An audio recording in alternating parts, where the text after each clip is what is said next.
Welcome into the In the Money podcast for KeenelandSelect.com for Saturday, February 9th at Tampa Bay Downs. I'm Tom Leach, along with Jim Goodman, Keeneland's Director of Wagering Development.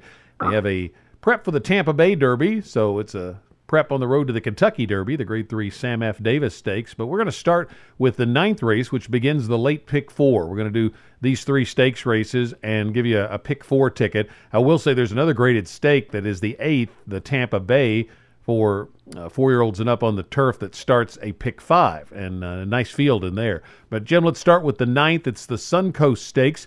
3-year-old fillies that might be thinking about the Kentucky Oaks, mile and 40 yards here. What are you thinking on the Suncoast? It's a nice race, $150,000 purse, and there's some horses just coming off their maiden win, and some horses that have had a little more experience. And that's where I'll win here. I went on the outside with Sweet Diane for Michael Stidham. I really like the horses that have had more than one start or more than one win. I've got some question marks. For example, the 8 horse has run on synthetic and tried to get him on the turf, and on Hardy wanted to get this filly on the turf. She wound up running pretty good on a sloppy track, so they bring her back in a stakes race.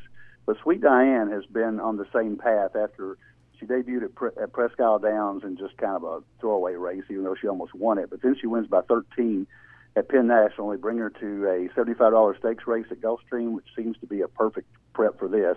I only got beat by neck. So I like the 9 hole. I like her outside the speed and being able to track the speed. So I'm going to go with the 9 horse here for Sweet Diane.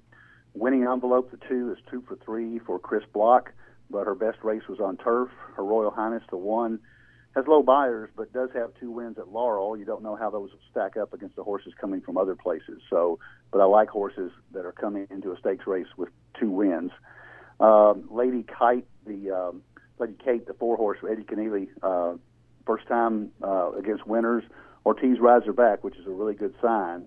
He rode her at Gulfstream January 12th. So Lady Kate will likely go off the favorite here with the connections. And Point of Honor, the 7 for George Weaver and Castellano, broke her maiden by 6 lengths at Gulfstream. Again, a horse that they wanted to put on the turf. They took it off the turf, and now she's going to try it on dirt. So a lot of horses with question marks here, and that's why I went with Sweet Diane.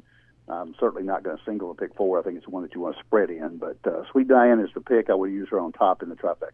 Yeah, I'm not going to be able to go as deep as I want when it comes to the pick 4 because I like all the ones you mentioned, plus another one, the 1, Her Royal Highness, which is going to be my pick.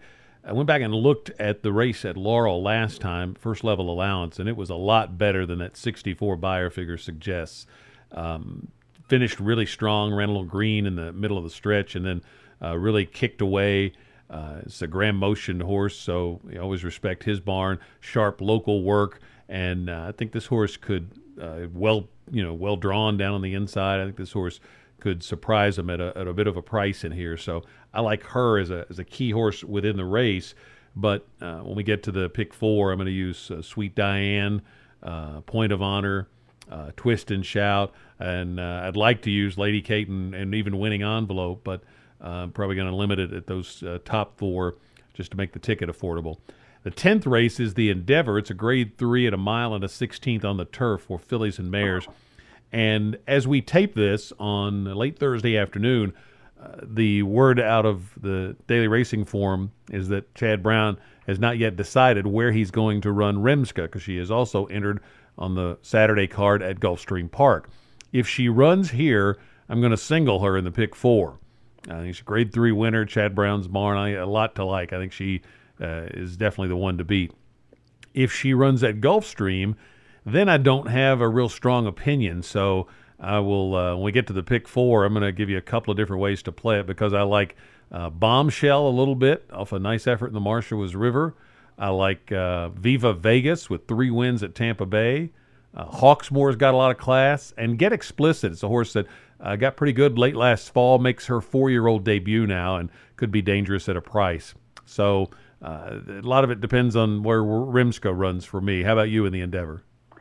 I'm right with you. We talked about that before we started taping and tried to figure out where she's going to run. You can't find a better single than a Chad Brown that's cross-entered in 2 stakes races, and he chooses to run at Tampa because he knows where to run them. And if he runs her at Tampa, I think you just take your chances of singling her and try to hit the pick 4 with spreading the other races. If she doesn't run, I like Hawksmoor quite a bit. Hawksmoor ran second to her last time out, and had a little bit of a front running trip that wound up, and the Athenia gave it up at the end. Ran on a good track that she may not have cared for. Her numbers are better back in her back races. She at Del Mar, she almost won the Matriarch last winter in November of 17. So she's got a lot of back class. I think if Remska goes out, I think Hawksmoor is the pick here. So when we get to pick 4, I will probably just substitute one for the other. Good year for Roses, has a lot of back class, but she's been off since November of 17 when she ran the Breeders' Cup turf, so filly mare turf.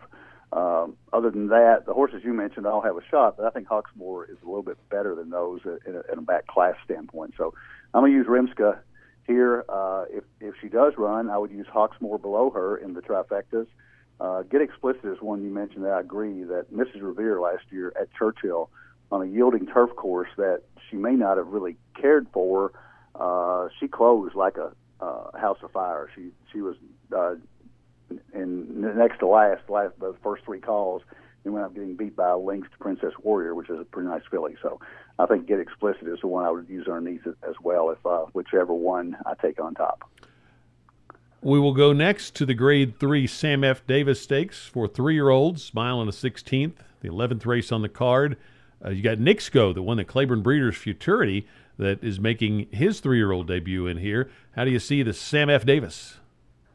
Yeah, I went with Nixco. I'm not sure that he'll be fully cranked. Obviously, that they want to get a race in him before the Tampa Bay Derby. That's what track that Ben Colebrook's going to take with him. But last time I saw him in person, he was winning the Keeneland. Actually, I saw him at the Breeders' Cup, running second at the Breeders' Cup Juvenile. But when I saw him up close, he was winning the Breeders' Futurity at Keeneland at 7-1.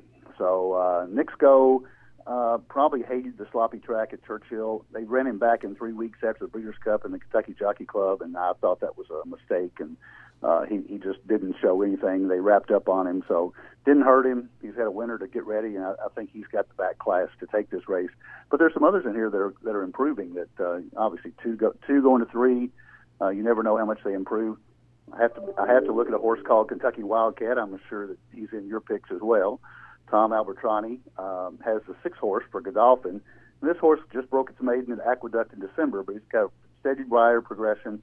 They've let him rest the winter, so he ought to be ready for a big run and take a step forward to the Derby if he gets this one. Cave Run for Owen Hardy, the 4 horse, has a win at Tampa on a sloppy track, so he would love the rain to come on Saturday. I don't think it's going to happen, but he looks like he's in good shape. Well defined, the 9 for Kathleen O'Connell.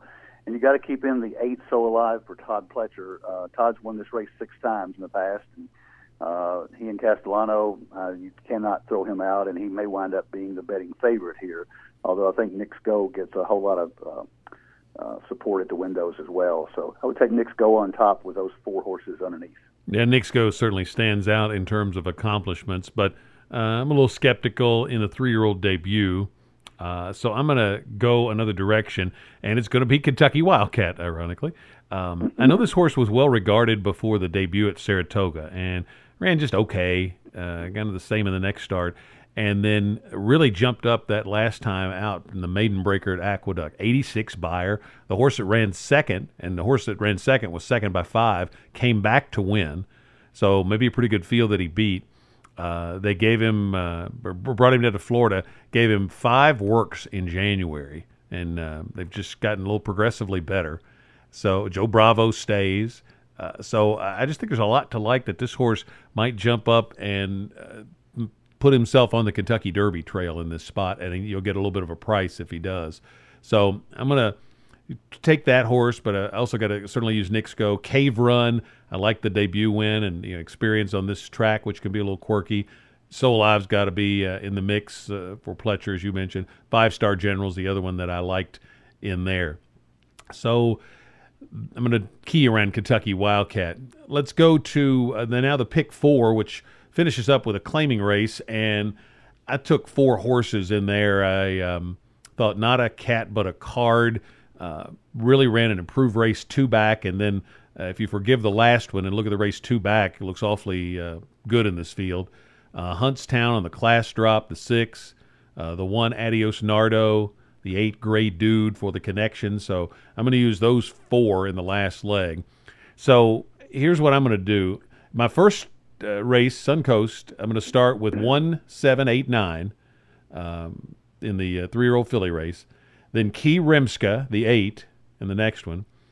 In the Sam F. Davis, I'm going to go I'm going to go 6, 3, 4, 8, 7. So all the ones I mentioned, 6, 3, 4, 6, 7, 8. But I want to go deep in there if I can key Rimska. And then I'll use the 4 I mentioned in the last leg. So it's 4 by 1, by 5, by 4. It's $80 for $80 for $1, so 50-cent ticket is $40. Now, if Rimska does run at Gulfstream, then I'm going to use 3 horses in there, or 4 horses in there, excuse me, the 2, 6, 7, 11. Same 4 in the first leg, 4 in the next leg.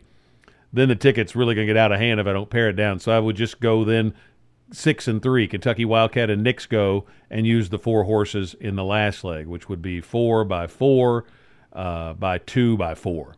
So a couple of options there, and depending on what Rimska does. What about you? I'll make mine a little simpler. I'm just going to substitute. If Rimska goes, I'm going to substitute a single there. So my Big 4 ticket is 1, 2, 4, 7, 9, with 8 if Rimska goes, and with 6 if she doesn't go, Hogsmore. Using 5 horses in the Sam Davis with a 3, 4, 6, 8, 9, and using 6 horses in the last race. I like your horse, Not a Cat But a Card. I would probably go with Adios Nardo, the 1 horse on top of that horse, but I'm going to go deep there because it's a $16,000 claimer. That horse is won. The 1 horse has won 2 $16,000 claimers in a row. It's very seldom you see a horse win 3 times the same lower level claiming races. So I'm going to go 1, 3, 4, 5, 6, 9 there. So that's 5 by single by 5 by 6 for $75. And I just realized that I have a late double in picks of Kentucky Wildcat to Not a Cat But a Card.